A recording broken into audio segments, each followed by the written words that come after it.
नमस्कार। आज हम लोग हिंदी साहित्य का इतिहास दर्शन पढ़ेंगे। इतिहास अगर आप लोग पढ़े होंगे पहले तो आपके मतलब जो है छोटे क्लासों में जो है पढ़ाया जाता है कि इतिहास जो है दो शब्दों के मेल से बना है, इति जोड़ हास। इसमें जो होता है इति का अर्थ होता है बीती और हास का अर्थ कहानी। ये छोटे वर्गों में पढ़ाया जाता था और आप लोग पढ़े भी होंगे। यानी बीती हुई कहानी जिसका विवरण उपलब्ध है, जिसके प्रमाण उपलब्ध हैं, तो बीती हुई कहानी जो है वह इतिहास। ये छोटे वर्गों में पढ़ाया जाता है। दर्शन का अर्थ दृष्टिकोण, नजरिया, दृष्टि या मूल्यांकन होगा। इस तरह से हिंदी साहित्य के इतिहास दर्शन को पढ़ने से पहले, समझने से पहले यह जरूरी है कि हम लोग इतिहास के बारे में थोड़ा सा जानें।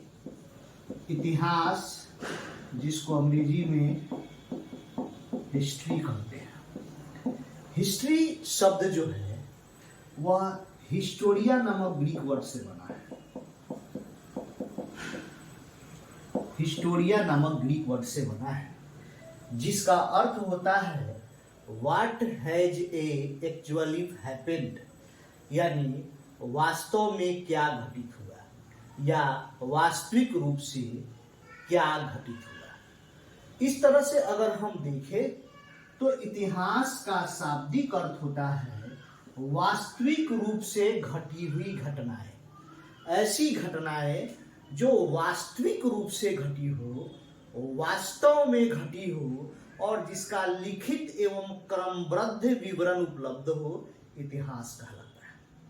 तो इतिहास के संदर्भ में चूंकि हम लोग हिंदी साहित्य के इतिहास को पढ़ने चले थे, तो उससे पहले हिंदी साहित्य के इतिहास के को पढ़ने से पहले थोड़ा सा हम लोग इतिहास की जानकारी रख लेते हैं तो हमारे लिए ज्यादा बढ़िया रहेगा। फादर ऑफ हिस्ट्री जो है हेरोडोटस को कहा जाता है। हेरोडोटस इतिहास के पिता माने जाते हैं और हेरोडोटस ने ही इतिहास के 4 लक्षणों को बताया।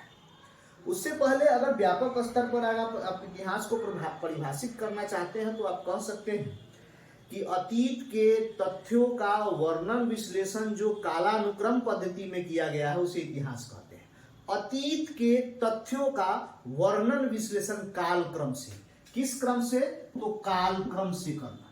यानी काल और क्रम ये जो है ये महत्वपूर्ण है। इतिहास के बारे में जब हम इसकी विशेषता पढ़ाएंगे तो मैं बताऊंगा कि यह वैज्ञानिक विधा है। तो वैज्ञानिक विधा जो होती है वह सिस्टमेटिक विधा जो होती है वह साइंस जो है साइंस्टिया नामक ग्रीक वर्ड से बना है जिसका अर्थ होता है स्टेप बाय स्टेप, यानी क्रमिक अध्ययन। यानी किसी भी तथ्य का क्रमिक अध्ययन वह विज्ञान के अंतर्गत आ जाए। इसीलिए सोशल साइंस क्रमिक अध्ययन है, इसलिए उसको सोशल साइंस कहा गया है। समाज विज्ञान का क्रमिक अध्ययन यानी सामाजिक विज्ञान या समाज का क्रमिक अध्ययन। तो इस रूप में ये कालक्रम की दृष्टि से जो है उसको ये किया जाता है। तो अतीत के तथ्यों का वर्णन विश्लेषण जो कालानुक्रम पद्धति द्वारा किया गया हो, काल के क्रम में किया गया हो, अतीत के तथ्यों को उस तरह से स्थापित किया गया हो, तब हम उसको जो है इतिहास के अंतर्गत रखते हैं। इतिहास के 4 अभिलक्षण जो है हेरोडोटस ने बताया है और हेरोडोटस ने कहा है कि इतिहास जो है वह वैज्ञानिक विधा है, अतः इसकी पद्धति जो होती है वह आलोचनात्मक होती है। यानी इतिहास क्या है? वैज्ञानिक विधा है। वैज्ञानिक विधा कहने का मतलब है कि यह विज्ञान को अंग्रेजी में साइंस कहते हैं और साइंस के बारे में जब आप व्यापक अध्ययन कीजिएगा तो कहा जाता है कि साइंस जो है साइंस्टिया नामक ग्रीक वर्ड से बना है जिसका अर्थ होता है स्टेप बाय स्टेप, अर्थात क्रमिक अध्ययन। यानी किसी भी तथ्यों का, पदार्थों का या जीव का क्रमिक अध्ययन कर सकते हैं। ठीक है, तो विज्ञान है। उसी तरह से सोशल यानी मतलब जो है समाज के लोगों का जो क्रमिक अध्ययन है वो सोशल साइंस हो जाएगा। तो मतलब जो है यह एक तरह से क्या बोलेंगे कि वैज्ञानिक विधा है, अतः इसकी पद्धति जो होती है वो आलोचनात्मक होती है। जरा यह बात समझना है कि ये आलोचनात्मक शब्द क्या है। जरा क्रिटिसिज्म जो होता है, जैसे आजकल जो है उसका लोग अर्थ लगा लेते हैं किसी की निंदा करना, ऐसा नहीं है। क्रिटिसिज्म जिसको हम आलोचना कहते हैं, आलोचना जो होता है वो तटस्थ रहते हुए किसी भी चीज का, वस्तु का या व्यक्ति का या किसी रचना का या किसी घटना का तटस्थ रहकर मूल्यांकन करना, यानी किसी को प्रभाव में नहीं रहना, यानी प्रभावित नहीं होना, तटस्थ रहते हुए उसका मूल्यांकन करना और जो तथ्य सही है उन तथ्यों को उजागर करना, स्पष्ट करना जो है वह आलोचना है। अगर हम इसका एक उदाहरण बताते हैं, जैसे अगर हम किसी व्यक्ति की आलोचना कर रहे हैं और कोई मेरा परम मित्र है, राम मान लेते हैं मेरा मित्र है और रमेश जो है मेरा दुश्मन है, तो जब हम आलोचना करने बैठेंगे और राम में अगर कमियां है और रमेश में जो है वह खूबियां है और रमेश भले ही मेरा मित्र नहीं है, तो हम राम में कहेंगे कि राम में ये कमियां है और रमेश में ये खूबियां है, ये आलोचना हो गया। अगर हम किसी प्रभाव में रह गए, पूर्वाग्रह से ग्रसित हो गए, तो वह आलोचना न कहलाकर बल्कि निंदा हो जाएगी। तो हेरोडोटस ने इतिहास का प्रथम अभिलक्षण जो बताया कि यह वैज्ञानिक विधा है, अतः इसकी पद्धति जो होती है वह आलोचनात्मक होती है। यानी वैज्ञानिक विधा, इतिहास जो है वह क्रमिक अध्ययन है और वैज्ञानिक विधा है और इसकी पद्धति आलोचनात्मक है, यानी स्वतंत्र रूप से आलोचना की गई है, किसी तरह के किसी पूर्वाग्रह से प्रेरित नहीं है। कोई बिना पूर्वाग्रह का जो है वह मतलब जो है इतिहास में आलोचना की जाती है, प्रथम अभिलक्षण है। दूसरा जो महत्वपूर्ण अभिलक्षण है कि यह मानविकी के अंतर्गत आता है और मानव जाति से संबंधित है। मानविकी के अंतर्गत आता है और मानव, अब जो कुछ भी हम इतिहास में पढ़ते हैं वह मानव जाति का इतिहास है। आप भले ही प्रागैतिहासिक काल से पढ़ना प्रारंभ कर, प्राचीन इतिहास पढ़िए, आधुनिक इतिहास पढ़िए, समकालीन इतिहास पढ़िए, सब में मानव जीवन की प्रवृत्तियों का ही अध्ययन है या मानव जीवन से संबंधित घटनाओं का ही अध्ययन है। तो इसी पर जो है हेरोडोटस ने इतिहास के दूसरे अभिलक्षण को स्पष्ट करते हुए कहा कि यह मानविकी के अंतर्गत आता है, अतः मानव जाति से संबंधित है। यानी जो कुछ भी हम इसमें अध्ययन करते हैं वह मानव जाति से संबंधित है या मानव जीवन के इतिहास से संबंधित है या मानव जीवन के घटित घटनाओं से संबंधित है, जिसका लिखित एवं क्रमबद्ध विवरण उपलब्ध है।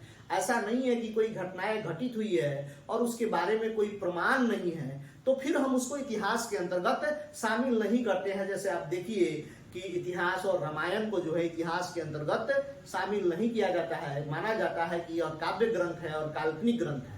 जो इतिहास के जो तथ्य कहते हैं, जो घटनाएं घटित हुई है कि नहीं हुई है, मूल रूप से कहाँ हुई है, इसका प्रमाण अभी तक उपलब्ध नहीं है। कुछ साक्ष्य मिले हैं, कुछ नहीं मिले हैं या कुछ को जबरदस्ती जोड़ दिया गया है। तो इसके कारण जो है मतलब जो है उसको जो है इतिहास के अंतर्गत नहीं रखा गया, यानी काल्पनिक घटनाओं को हम इतिहास के अंतर्गत नहीं रखेंगे। इतिहास के अंतर्गत उन्हीं तथ्यों का समावेश होता है जिसका लिखित विवरण उपलब्ध हो, घटना क्यों घटित हुई हो, कैसे घटित हुई है, इसके परिणाम क्या हुए, ये सब जिसमें विवरण उपलब्ध हो उसको हम इतिहास के अंतर्गत रखते हैं। तीसरा महत्वपूर्ण जो है यह इसके तथ्य निष्कर्ष प्रमाण पर आधारित होते हैं। इसके तथ्य जो होते हैं, इतिहास के जो तथ्य होते हैं और निष्कर्ष जो होते हैं वो प्रमाण पर आधारित होते हैं, यानी प्रमाण जरूरी है। यानी आप समझिए कि इतिहास में हम उन्हीं तथ्यों को समावेशित करते हैं जो तथ्य मतलब जो है मतलब सत्य हो, जिसके निष्कर्ष हो और जिसके प्रमाण उपलब्ध हो। यानी आप इतिहास में कहीं भी पूर्वाग्रह या ऐसी घटनाओं का समावेश नहीं कर सकते हैं जो काल्पनिक हो या घटित नहीं हुई हो, जिसके प्रमाण उपलब्ध नहीं हो। इतिहास में कोई घटना कब घटित हुई, कैसे घटित हुई, क्यों घटित हुई और इसके क्या परिणाम हुए, इन सबों का मूल्यांकन करके उसको उसमें स्थापित किया जाता है। तो इस रूप में जो है उसको मतलब जो है तीसरे अभिलक्षण को स्थापित हेरोडोटस ने बताया है। चौथा अभिलक्षण है इतिहास का, कि यह अतीत के आलोक में भविष्य पर प्रकाश डालता है। इतिहास जो है वह अतीत के आलोक में भविष्य पर प्रकाश डालता है। यह जरूरी है, इसीलिए हम लोग इतिहास पढ़ते हैं। भविष्य पर प्रकाश डालता है। इतिहास क्या है कि यह अतीत के आलोक में भविष्य पर प्रकाश डालता है। यानी अतीत यानी पुरानी घटनाओं से हम नवीन घटनाओं के बारे में, भविष्य की घटनाओं के बारे में सीखते हैं। जैसे हम आपको एक उदाहरण बताते हैं कि प्रथम विश्व युद्ध हुआ और 1918 में जब प्रथम विश्व युद्ध की समाप्ति होती है तो ठीक 1920 ईस्वी में राष्ट्र संघ की स्थापना होती है। राष्ट्र संघ की स्थापना के पीछे का उद्देश्य क्या था, जरा आप समझिएगा कि प्रथम विश्व युद्ध में व्यापक स्तर पर जान माल की क्षति हुई, अत्यधिक जो है हिंसा हुई, धन संपत्ति वैभव का विनाश हुआ और जो है बहुत सारी सभ्यताओं पर प्रभाव, मतलब एक तरह से बोल सकते हैं कि मानव जाति पर व्यापक स्तर पर इसका प्रभाव पड़ा। जान माल की क्षति, आर्थिक क्षति और विकास की जो गति थी, उन सभी पर जो है इसका प्रभाव पड़ा। तो लोगों को लगा कि प्रथम विश्व युद्ध जैसी जो युद्ध जो है वैसी घटनाएं नहीं होनी चाहिए और इसको रोकने का प्रयास करने की आवश्यकता है। तो इसको रोकने के दृष्टिकोण से राष्ट्र संघ की स्थापना 1920 में की गई और इसका काम था कि प्रथम विश्व युद्ध जैसी विनाशकारी और भीषण युद्ध जो है विश्व स्तर पर नहीं हो। और ये जो है प्रथम जो है लगभग 42 देशों ने मिलकर जो है राष्ट्र संघ की स्थापना की, मगर यह संस्था जो था वो लोगों के चंदा से चलता था। अलग अलग देशों के जो अमीर राष्ट्र थे वो चंदा देते थे, उस चंदा के आधार पर जो है राष्ट्र संघ को चलाया जा रहा था। इनका हस्तक्षेप हो रहा था इसमें।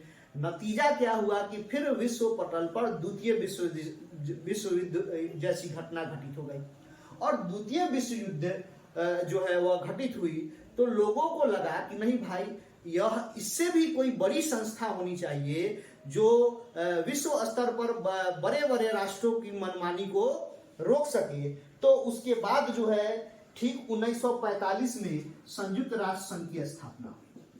1945 में जब संयुक्त राष्ट्र संघ की स्थापना होती है तो संयुक्त राष्ट्र संघ का यह उद्देश्य था कि विश्व पटल पर अब प्रथम और द्वितीय विश्व युद्ध जैसी कोई दूसरी घटना नहीं हो। और यह लगभग अभी तक काम कर रहा है और अपने सफल है। इसके पीछे का कारण क्या है कि जब संयुक्त राष्ट्र संघ की स्थापना की गई तो उसमें जो है उसकी अपनी सेना है, उसका अपना बैंक है, उसका अपना इमरजेंसी फंड है, उसके सभी देशों में अपनी संस्थाएं हैं, वह किसी पर डिपेंड नहीं है। इसलिए वह विश्व स्तर पर हस्तक्षेप कर सकता है, विश्व स्तर पर जो है लोगों को, मतलब देशों को जो है हिदायत दे पाता है, क्योंकि उसकी अपनी संस्थाएं हैं और अब पूरे विश्व स्तर पर वह विकसित है। उसकी अपनी सेना है, अपना बैंक है, तो आर्थिक रूप से भी संपन्न है। तो संयुक्त राष्ट्र संघ के बाद जो है अभी मतलब जो है लगभग जो है 1945 के बाद से अभी तक जो है इतना बड़ा युद्ध, द्वितीय विश्व युद्ध और प्रथम विश्व युद्ध जैसा युद्ध नहीं हुए। यानी अतीत से हम भविष्य के लिए सीखे, अतीत की घटनाओं से सीखे कि भविष्य में क्या हो सकता है। एक दूसरा उदाहरण हम आपको देते हैं कि जब भारत में अंग्रेज आए और व्यापार करने लगे और व्यापार करते करते धीरे धीरे जो है वो यहाँ के शासक बन गए, तो अब जो हमारी जो नीति है, टैक्स नीति, जो अंग्रेज भारत में आते हैं तो हम उनसे बहुत टैक्स लेते हैं, इतना टैक्स लेते हैं जिससे हमारी अर्थव्यवस्था पर व्यापक विकास का प्रभाव पड़े। तो वे हमको आर्थिक तौर पे पंगु नहीं बना सकते हैं जैसे पहले बना लिए थे। तो इस तरह से अतीत के आलोक में जो है वह भविष्य पर प्रकाश डालता है। इतिहास जो है वह अतीत के आलोक में भविष्य पर प्रकाश डालता है। तो इस रूप में भी इतिहास की अपनी ये है मौलिकता, महत्वपूर्ण है, उस महत्व है। अब जो है सबसे महत्वपूर्ण यह जानना है कि इतिहास दर्शन है क्या, कहते किसे है। इतिहास दर्शन मतलब दृष्टिकोण होता है, या आप कह सकते हैं कि दृष्टिकोण, या एक तरह से हम बोलेंगे कि नजरिया। पहला शब्द जो है इसके लिए हम लिखते हैं यहाँ पे नजरिया, नजरिया। दूसरा जो है दर्शन, जो हम ऊपर लिखे हुई हैं। उसके बाद जो है इसमें जो है एक तरह से हम बोलेंगे कि मूल्यांकन कह सकते हैं, देखना कह सकते हैं, दृष्टिकोण कह सकते हैं, देखना। फिर उसके बाद है दृष्टिकोण। तो एक तरह से हम आप कह सकते हैं कि ये दर्शन जो होता है मतलब इतिहास को देखने का नजरिया, और एक तरह से देखना, दृष्टिकोण, ये सब जो है इसी के अंतर्गत। जैसे कोई इतिहास लिखते हैं तो सबकी अपनी अपनी दृष्टि होती है। हर विद्वान या हर लेखक या हर जो विद्यार्थी या शिक्षक जो है अपने अनुसार सोचता है, और हर चीज को देखने का एक अलग अलग नजरिया होता है। जैसे एक गिलास में पानी भरा हो और आधा भरा हो, तो एक आदमी देखेगा तो कहेगा कि आधा भरा है, और दूसरा व्यक्ति कहेगा कि आधा खाली है। दोनों बात एक ही है, मगर देखने का तरीका अलग अलग है, दृष्टिकोण अलग अलग है। उसी तरह से दर्शन में, इतिहास दर्शन में, मतलब अगर इसको दर्शन को बढ़िया से समझना है, यानी किसी भी वस्तु को देखने का नजरिया, तरीका, दृष्टिकोण जो है वह दर्शन है। जैसे एक उदाहरण, हम अन्य उदाहरण को लेते हैं। जैसे सुबह में जब सूर्य निकलती है, तो जब सुबह में लोग जगते हैं तो सबके लिए उसमें अलग अलग दर्शन होता है। जैसे मजदूर को है तो उसको खेत में काम करने जाना है, और वो काम कर, उसके अनुसार वो, उसके लिए जो है एक अलार्म है, और वह सूर्य के निकलते जो है अपनी उस तैयारी में लग जाता है क्योंकि उसको खेत में काम करने जाना है। दूसरे व्यक्ति को ऑफिस में जाना है, वो ऑफिस में जाने की तैयारी करने लगता है, और उसके लिए सूरज का निकलने का मतलब उसके लिए ऑफिस जाना है। और मजदूर के लिए जो है वह खेत में काम करने, या मतलब जो है अपने जो है बॉस के यहाँ काम करने, या ठेकेदार के यहाँ काम करने जाने के लिए का दृष्टिकोण है। वही अगर देखे तो वही महिलाएं जगी तो उसको घर में काम करने के लिए का दृष्टिकोण है। अगर व्यापक स्तर पर उसको समझे तो एक और हम उदाहरण दे सकते हैं। जैसे अगर मान ले कि बारिश होने वाली हो और आसमान में जो है बादल काले काले बादल छाए हो, तो एक व्यक्ति उसको देखेगा तो कहेगा कि बारिश होने वाली है, काले बादल छाए हुए हैं, अब जो है मतलब जो है पूरा वातावरण भीग जाएगा। दूसरा व्यक्ति जो है उसी को जब बादल को देखेंगे तो कहेगा बारिश होगी और ठंड लगेगी। तीसरा व्यक्ति देखेगा तो कहेगा कि वह बारिश होगी और उसके बाद जो है वो जो है वातावरण जो है पूर्णतः जो है वह खुशनुमा और ये हो जाएगा। और किसान जब बादल को देखेगा तो वह खुश हो जाएगा कि बारिश होगी तो मैं खेती कर सकता हूँ, हमारे फसल जो है वो मतलब जो है इस बारिश के पानी से जो है काफी विकसित होंगे। तो सबके लिए यहाँ नजरिया अलग, एक ही बादल है और सबका दृष्टिकोण अलग हो जाता है। तो उसी तरह से इतिहास में भी जो है हर मतलब एक ही घटनाओं के लिए अलग अलग लेखकों, अलग अलग विद्वानों के लिए अलग अलग दृष्टिकोण होता है, और इसी को हम इतिहास दर्शन कहते हैं। आगे जो है इसके हम जानना है हमको कि इतिहास दर्शन में इटालियन विद्वान विको ने क्या कहा। इटालियन विद्वान विको ने कहा कि इतिहास का संबंध न केवल अतीत से है न वर्तमान से, इतिहास का निर्माता स्वयं मनुष्य है, और मनुष्य चाहे जिस युग का हो उसकी मूलभूत प्रवृत्तियां नहीं बदलती है। जरा हम इस परिभाषा को हम बढ़िया से समझ लिए कि इतिहास का संबंध न केवल अतीत से है और न वर्तमान से है। इतिहास का निर्माता स्वयं मनुष्य है, और मनुष्य चाहे जिस युग का हो उसकी मूलभूत प्रवृत्तियां नहीं बदलती है। जैसे उसकी मूलभूत प्रवृत्तियां क्या है वो समझिए।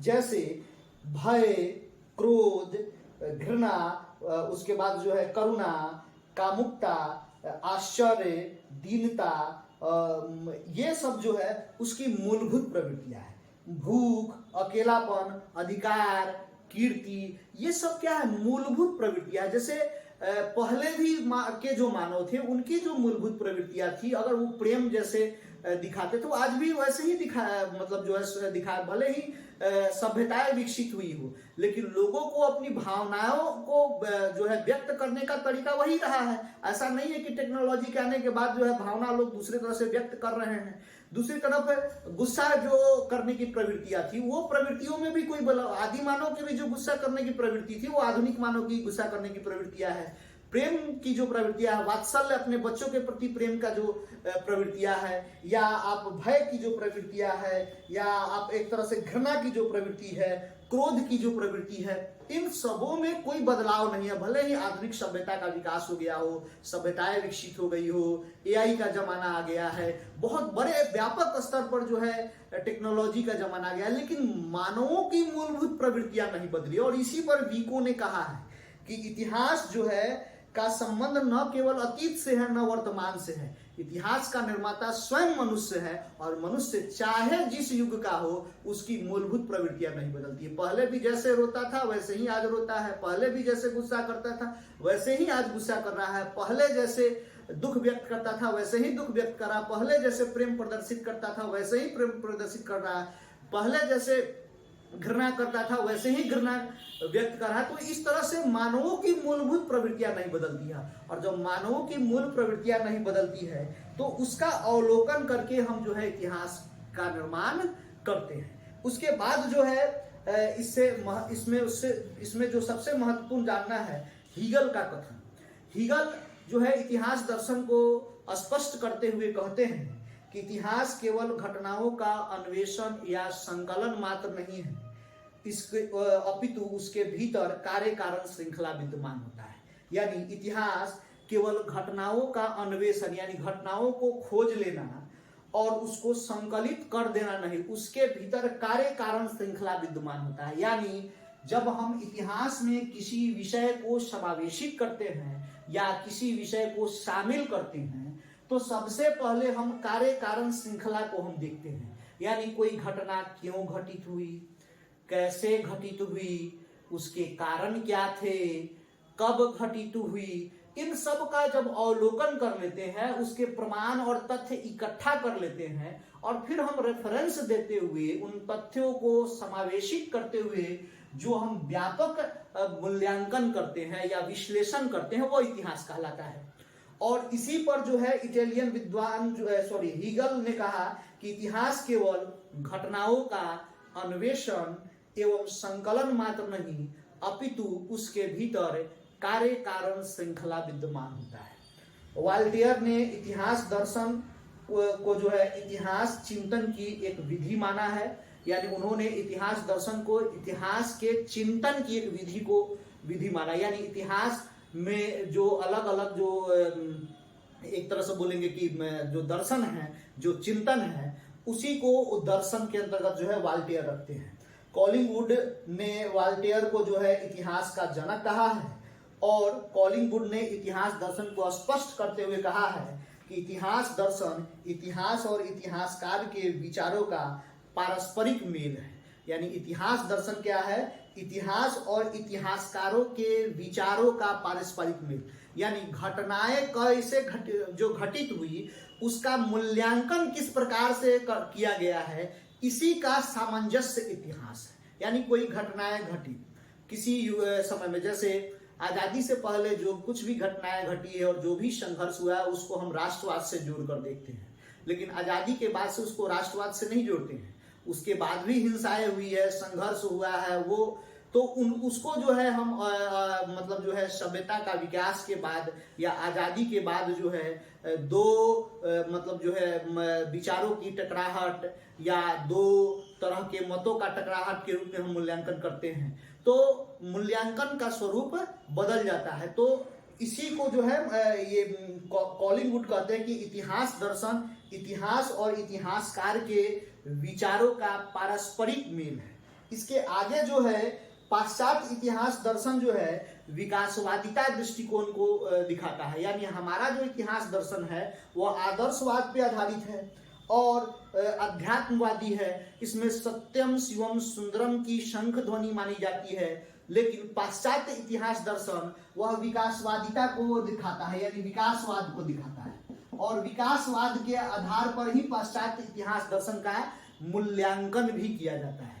तो अगर हम इस दृष्टि से देखें तो हम कह सकते हैं कि इतिहास दर्शन में जो है पाश्चात्य इतिहास दर्शन विकासवादिता को दर्शाता है, और भारतीय इतिहास दर्शन जो है वह आदर्श मूलक एवं अध्यात्मवादी है। इसमें सत्यम शिवम सुंदरम की शंख ध्वनि है, तो इस रूप में इसको दर्शाया गया है। साथ ही फ्रेंच विद्वान तेन ने यह प्रतिपादित किया है कि साहित्य की विभिन्न प्रवृत्तियों में, अब जो है यह इतिहास दर्शन हम समझ गए, तो अब हमको जानना है साहित्य का इतिहास दर्शन, जो हमको हिंदी साहित्य का इतिहास दर्शन। तो हिंदी साहित्य के इतिहास दर्शन को समझने के लिए पाश्चात्य विद्वान टेन को समझना जरूरी है।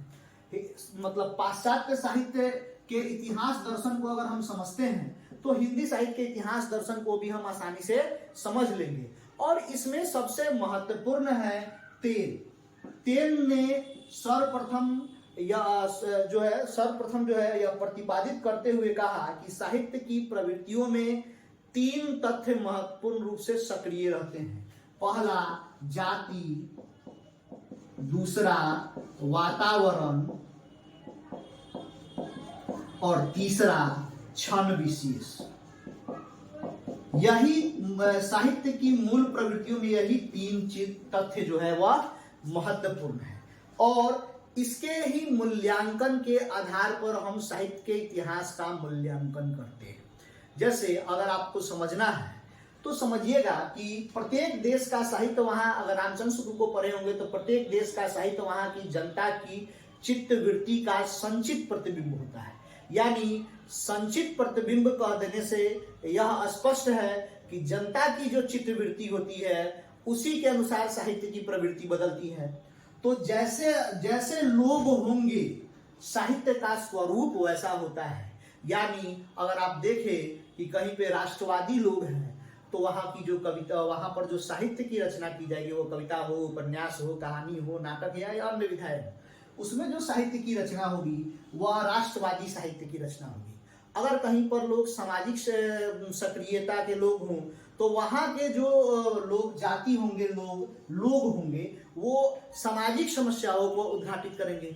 वही अगर कहीं पहाड़ों और जंगलों में रहने वाले लोग हैं तो जो प्रकृति के करीब लोग हैं तो वो प्रकृति चित्रण की कविताओं को ज्यादा लिखेंगे। अगर कोई प्रेम करने वाला है तो प्रेम की कविता लिखेगा, कोई हिंसा करने वाला है तो वह हिंसा की कविता लिखेगा। यानी जैसा लोग होगा, जैसा जाति होगा, वैसा ही साहित्य होता है। जैसे हमारे यहाँ का जो साहित्य है और हमारे यहाँ जो साहित्य में प्रेम या अन्य प्रवृत्तियों को जो दिखाया जाता है, तो हमारे यहाँ प्रेम का मतलब होता है कि ईश्वर का वास, हृदय में ईश्वर का वास, और उसको जो है एक तरह से माना जाता है भारतीय जो परंपरा है उसमें सबसे महत्वपूर्ण प्रेम को एक अलग महत्व दिया गया है। लेकिन वही अगर विदेशों में अगर आप देखें तो वहां पर प्रेम और भारतीय परंपरा में जो विवाह है उसको भी अगर हम उसका अध्ययन करते हैं तो हम पाते हैं कि हमारे यहाँ के जो लोग हैं वो भारतीय परंपरा से विवाह और रिश्तों में बंधते हैं। तो भारतीय परंपरा में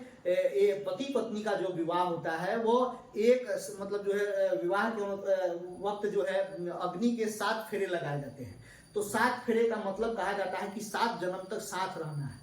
मगर वही आप विदेश में जाइएगा तो विदेशों में जो है वहां की स्त्रियां जो है वह कॉन्ट्रैक्ट मैरिज करती है 1 साल, 6 माह, 2 साल, 3 साल के लिए, और फिर वो अलग हो जाती है।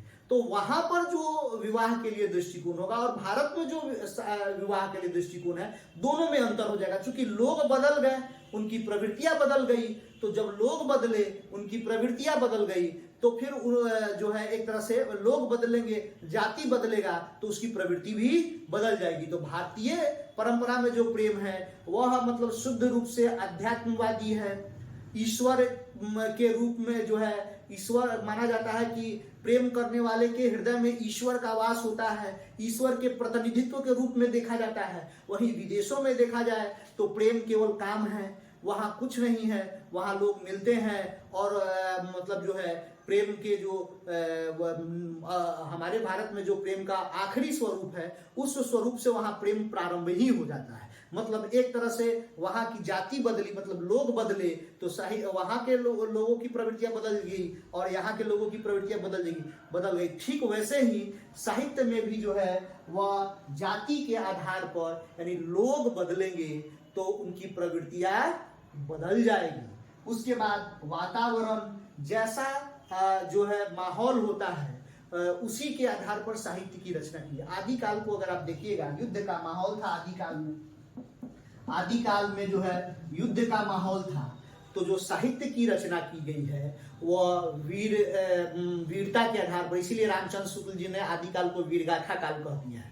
यानी आप पृथ्वीराज रासो, परमाल रासो, विशलदेव रासो, उसके बाद विजयपाल रासो, हमीर रासो, इन सभी रासों का अध्ययन करते हैं तो आप पाते हैं कि इसमें वीर रस की प्रधानता है, राजाओं का अतिशयोक्तिपूर्ण वर्णन है और मुख्य रूप से उनके वीर और शौर्य पराक्रम का अतिशयोक्तिपूर्ण चित्रण है।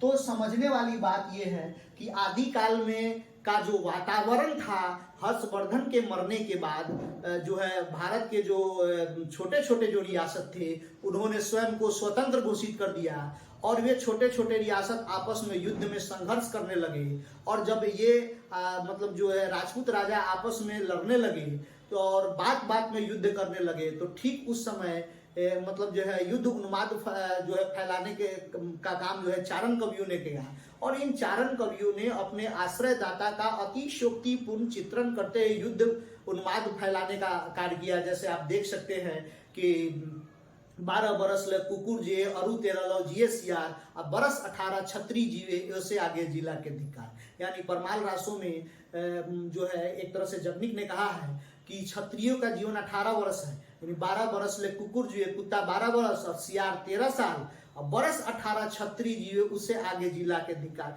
यानी क्षत्रिय का जीवन मात्र 18 साल है, अगर उससे वह ज्यादा दिन जीता है इसका मतलब वह क्षत्रिय नहीं है। तो इस रूप में जो व्याख्या है उसके कारण क्षत्रिय युद्ध में चले जाते थे और ये चारण कवि जो है युद्ध उन्माद फैलाते थे और अपने राजाओं की अतिशयोक्तिपूर्ण चित्रण करते थे, भले ही उनके शरीर में मतलब जो है जान न हो, वो दुबले पतले हों, लेकिन उनको मतलब जो है एक प्रतापी और शक्तिशाली राजा के रूप में दिखाना, भले ही वो क्रूप दिखने वाला हो लेकिन सौंदर्य और कामदेव से उसकी तुलना करना। इस तरह से आदिकालीन कवियों में जो चारण कवि थे उन्होंने अतिशयोक्तिपूर्ण चित्रण किया। और वातावरण चूंकि युद्ध का था, राजपूत राजा आपस में बात बात में युद्ध कर रहे थे, मूछ को ऐंठ देने के लिए युद्ध हो जाता था, सीना तान कर खाना हो जाने के लिए युद्ध हो जाता था, पीठ दिखा देने के लिए युद्ध हो जाता था, या सुंदर स्त्रियों के हरण के लिए युद्ध हो जाता था।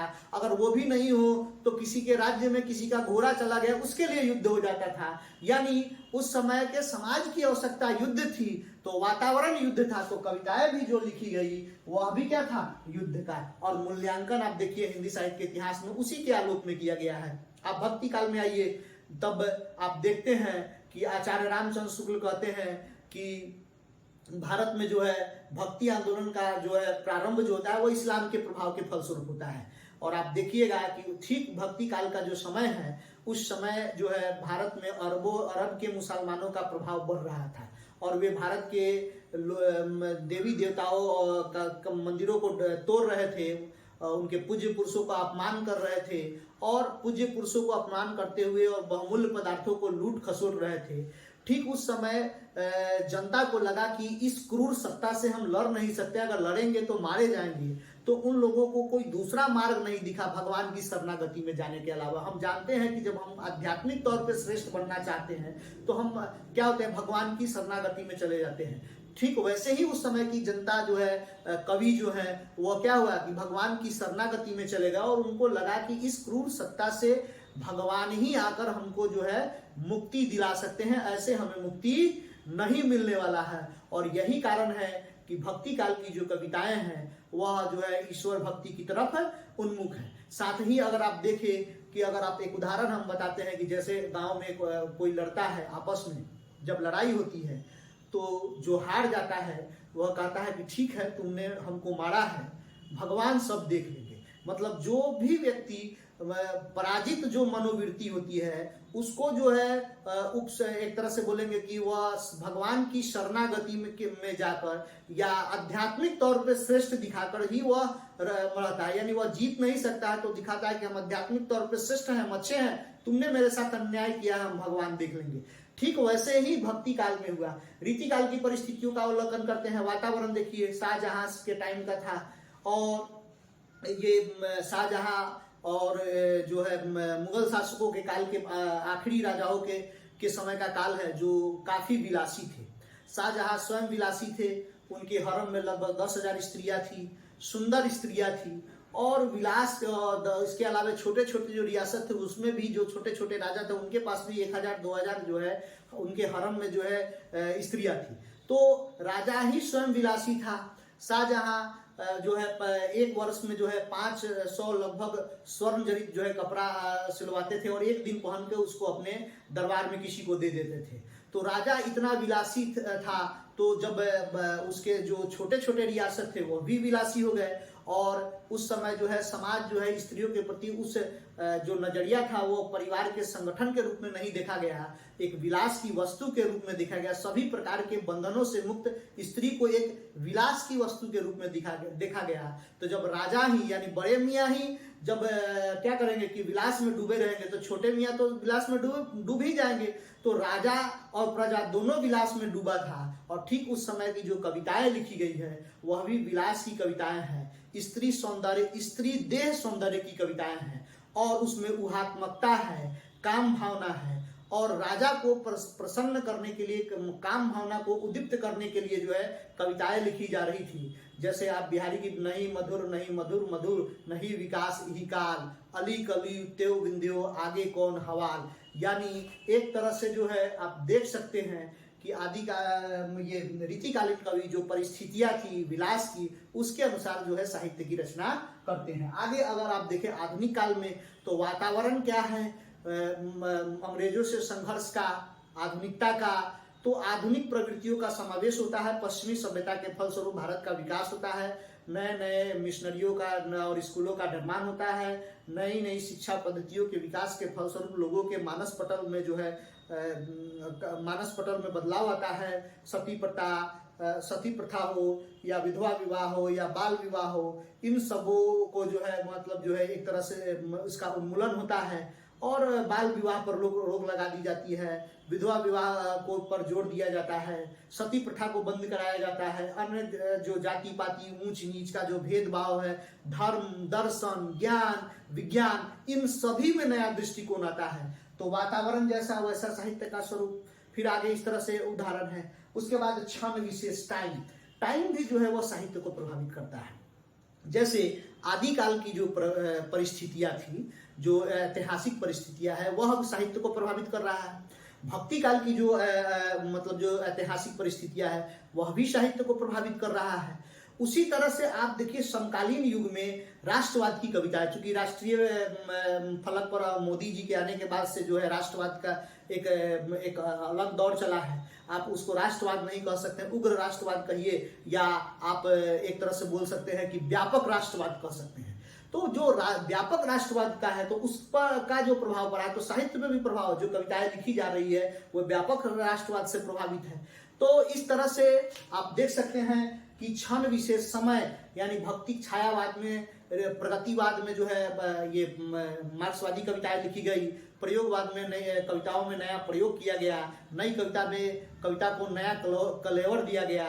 उसी तरह से जो है समकालीन कविता जो है विभिन्न प्रवृत्तियों को, जैसे अकेलापन, संतरास, कुंठा, काम, इन सब पर केंद्रित है और साहित्य जो है वो एक नए अलग जो है स्वरूप लिए हुए है, मार्क्सवादी स्वरूप, मनोविश्लेषणवादी स्वरूप, प्रगतिवादी स्वरूप, इन स्वरूप को जो है वह ग्रहण करके जो है विभिन्न दिशाओं में जा रही है। यानी समय विशेष भी साहित्य को, क्षण विशेष टाइम भी साहित्य को प्रभावित करता है। दूसरी तरफ अगर वातावरण देखें तो जैसा माहौल होगा, जैसा समाज होगा, जैसे लोग रहते होंगे वो साहित्य वैसा ही होगा।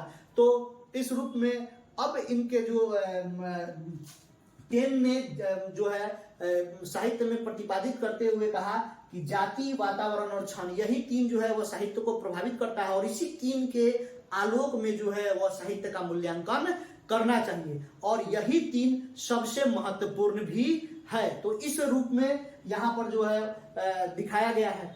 अब आगे जो है इसमें जो है तेन जो है वो कहते हैं कि तेन ने यह स्पष्ट किया कि साहित्य के इतिहास को समझने के लिए उससे संबंधित जातीय परंपराओं, यानी लोगों की परंपराओं, जैसे होली, दिवाली, छठ, जो हमारी परंपराएं हैं हिंदू धर्म की, उन परंपराओं का प्रभाव साहित्य पर भी पड़ता है। जैसे मुस्लिम धर्म, ईद या अन्य परंपराएं हैं, उसका भी साहित्य पर प्रभाव पड़ता है। तो यानी जातीय परंपराओं को समझना जरूरी है। यानी जो लोग होंगे उस साहित्य वैसा होगा। अगर हिंदू धर्म के लोग होंगे तो साहित्य हिंदू धर्म, मुस्लिम परंपराएं के लोग होंगे तो मुस्लिम धर्म की कविताएं लिखेंगे, तो उनकी परंपराएं उसमें स्वतः आ जाएगी। फिर राष्ट्रीय और सामाजिक वातावरण, उस समय राष्ट्र का वातावरण क्या है, सामाजिक वातावरण क्या है, यह भी साहित्य को प्रभावित करता है। उसके बाद जो है सामाजिक परिस्थितियों का अध्ययन विश्लेषण, यानी तेन ने कहा कि अगर आपको साहित्य का इतिहास समझना है तो 2, 3, 4 बात महत्वपूर्ण है उसमें समझना। एक कि साहित्य के इतिहास को समझने के लिए उससे संबंधित जातीय परंपराओं, राष्ट्रीय सामाजिक वातावरण और सामयिक परिस्थितियों का अध्ययन विश्लेषण आवश्यक है। यानी 3 बात। सामयिक परिस्थिति, जो आप देखिएगा साहित्य में जो कुछ भी लिखा जाता है उस समय का उस समकालीन होता है, भले ही बाद में वह मतलब जो है अलग प्रवृत्तियों में या अलग कालखंड में दिखाए जाते हैं, लेकिन जब भी वह लिखा गया वह सामयिक परिस्थिति होती है। तो इसी पर और उसी के आलोक में उसका मूल्यांकन भी होना चाहिए। उसी आलोक में, जैसे आदिकाल की कोई कविताओं का मूल्यांकन होगा तो समकालीन परिस्थिति देखेंगे, युद्ध का माहौल था, सब युद्ध कर रहे थे, तो मूल्यांकन उसी के आलोक में करेंगे। ऐसा नहीं है कि प्रेम के आलोक में कर देंगे। भक्ति काल में आएंगे तो देखेंगे कि बाहरी आक्रमण था, देवी देवताओं का मंदिर तोड़ा जा रहा था, तो मूल्यांकन भी उसी के आलोक में करेंगे भक्ति परंपरा के अनुसार। रीतिकाल में घोर विलासिता थी, तो मूल्यांकन भी जो करेंगे जब इतिहास में, तो उसी के आलोक में करेंगे जब विधेयवादी इतिहास दर्शन को अपनाएंगे। तो तेन ने जो कहा कि जातीय परंपराओं, राष्ट्रीय और सामाजिक वातावरण और सामयिक परिस्थितियों का अध्ययन विश्लेषण आवश्यक है अगर आपको साहित्य का इतिहास दर्शन समझना है। तो अब इस परंपरा को जो है हडसन ने जो है तेन की मान्यता का जो विधेयवादी इतिहास दर्शन है, विधेयवादी जो इतिहास दर्शन है उसका जो है खंडन कर दिए। किसके आधार पर? तो परंपरा के आधार पर। और ये हडसन जो है, मतलब हडसन ने तेन के विधेयवादी इतिहास दर्शन को परंपरा के आधार पर खंडन किया और कहे कि नहीं, ये जो जाति, वातावरण और क्षण विशेष के आलोक में नहीं साहित्य के इतिहास परंपरा को देखना चाहिए। हमारी जो प्राचीन परंपराएं हैं, हमारी जो मौलिक परंपराएं हैं, उसी का स्फूर्त विकास जो है वह हमारा साहित्य का इतिहास है। और ये हडसन माने। अब देखिए, ये भारतीय इतिहास दर्शन में जब यहाँ आइएगा तो तेन से प्रभावित थे आचार्य रामचंद्र शुक्ल। तेन से प्रभावित है आचार्य रामचंद्र शुक्ल और हडसन से प्रभावित है आचार्य द्विवेदी, हजारी प्रसाद द्विवेदी। पूरा नाम नहीं लिख रहा है, आचार्य द्विवेदी, यानी आचार्य हजारी प्रसाद द्विवेदी। यानी आचार्य रामचंद्र शुक्ल जी हिंदी साहित्य का इतिहास जो 1929 में लिखे हैं वह विधेयवादी इतिहास दर्शन से है और उसमें जातीय परंपरा, वातावरण और क्षण के आलोक में मूल्यांकन किया गया है। और हजारी प्रसाद द्विवेदी जी का जो हिंदी साहित्य का आदिकाल, हिंदी साहित्य का उद्भव और विकास जो इतिहास ग्रंथ है, वह जो है परंपरा के आधार पर उन्होंने माना कि हमारी जो परंपराएं थी, हमारी जो वैदिक परंपराएं हैं, उसी का धीरे धीरे धीरे धीरे धीरे करके जो है वह विकास है भारतीय इतिहास, मतलब साहित्य इतिहास दर्शन। यानी भारतीय जो साहित्य, भारत के जो साहित्य इतिहास को पढ़ते हैं वह कहीं बाहर से नहीं प्रभावित हुआ है, हमारी परंपरा का ही विकास है। और रामचंद्र शुक्ल कहते हैं कि नहीं, बाहरी चीजों से वह प्रभावित है और जाति, क्षण और वातावरण के आलोक में उसका मूल्यांकन आवश्यक है। तो एक दूसरे के ये पूरक हैं या विरोधी हैं? परस्पर विरोधी और परस्पर पूरक कह सकते हैं। आचार्य रामचंद्र शुक्ल ने जो कुछ भी छोड़ दिया है उसको हजारी प्रसाद द्विवेदी जी ने अपने इतिहास में शामिल कर लिया है, और आचार्य हजारी प्रसाद द्विवेदी जी ने जो कुछ भी छोड़ा है वो आचार्य रामचंद्र शुक्ल जी के इतिहास में, यानी परस्पर विरोधी होते हुए भी ये दोनों इतिहासकार जो है एक दूसरे के पूरक है। दोनों को पढ़ने के बाद साहित्य के इतिहास को पढ़ने में काफी जो है एक तरह से सहूलियत मिल जाएगी, यानी एक को पढ़ेंगे तो समझ में नहीं आएगा, अगर दोनों को पढ़ लेते हैं तो ज्यादा आपको ये समझ में आ जाएगा। अभी जो है आज से हमारा जो है नियमित नेटवर्क प्रारंभ कर दिए हैं, आप लोग नियमित जुड़िए। हमारे यहाँ से लगभग इस बार 8-10 विद्यार्थियों का नेट JRF हुआ है, और JRF भी हुआ है, नेट भी हुआ है, PhD भी हुआ है। तो बहुत सारे विद्यार्थी हमारे यहाँ मतलब जो है ऑनलाइन ऑफलाइन मोड में हमसे पढ़ते हैं, सब लोगों का मार्गदर्शन करते हैं। आप लोगों से एक आग्रह है, विनती है कि हमारे इस चैनल को व्यापक स्तर पर आप लोग प्रमोट कीजिए। अपने जितने भी ग्रुप हैं, जितने भी फ्रेंड हैं हिंदी के या अन्य विषयों को, उसको शेयर कीजिए और सभी लोगों को भेजिए, सजेस्ट कीजिए। चैनल को व्यापक स्तर पर जो है बड़ा चैनल बनाने के लिए हम आप लोगों से यही सहयोग चाहते हैं। धन्यवाद। फिर हम अगले क्लास में इसके आगे जो है पूरा हिंदी साहित्य का इतिहास ऑनलाइन हम आपको पढ़ा देते हैं, जो आपको एक बार आपको एक ही बार में मिल जाएगा। धन्यवाद।